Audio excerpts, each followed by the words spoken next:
was a rocking year for you, Bala sir. First పద్మభూషణ్లు అయ్యారు and ఈ సంవత్సరం భగవంత్ కేసరికి national award and world book of records. So 2025 ఎలా ఉండింది? చాలా బాగుండిందండి. ముందుగా నాకు ఇంత ధన్యమైన జన్మనిచ్చిన నా తల్లిదండ్రులకు, ఇంత ధన్యమైన జన్మనిచ్చి నన్ను అందరి హృదయాల్లో ఆయన ప్రతిరూపంగా నిలిపినందుకు దైవాంశ సంభూతుడు, విశ్వానికే విశ్వ నట రూపం ఎలా ఉంటుందో చూపించిన కారణ జన్ముడు, నా తండ్రి గురువు దైవం, విశ్వవిఖ్యాత నట సార్వభౌమ నటరత్న డాక్టర్ పద్మశ్రీ నందమూరి తారక రామారావు గారికి నివాళులు అర్పించుకుంటూ,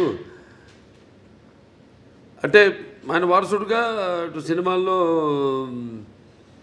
ఆయన మరబడిని ముందుకు తీసుకెళ్తూ అటు అన్ని రకాల సినిమాలు, అటు పౌరాణికాలు కానివ్వండి, జానపదాలు కానివ్వండి, సాంఘికాలు కానివ్వండి, సైన్స్ ఫిక్షన్స్ కానివ్వండి, ఇటువంటివన్నీ కూడా ముందుకు తీసుకెళ్తున్నందుకు చాలా సంతోషంగా ఉంది.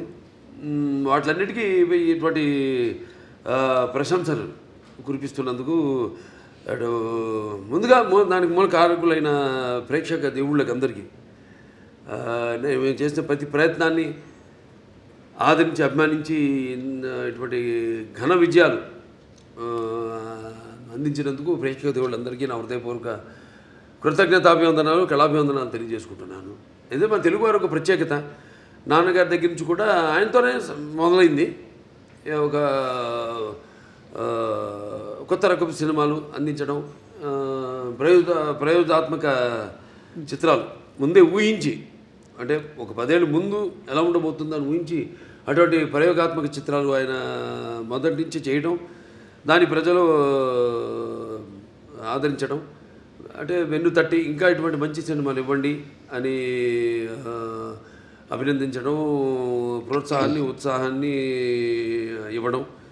సో ఆ వరవడిలోనే ఈ యొక్క ఆయన ఈ పరంపరను ముందు తీసుకెళ్తున్నందుకు సో అటువంటివన్నీ ఓకే, చాలా సంతోషం. అటు కేంద్ర ప్రభుత్వం నన్ను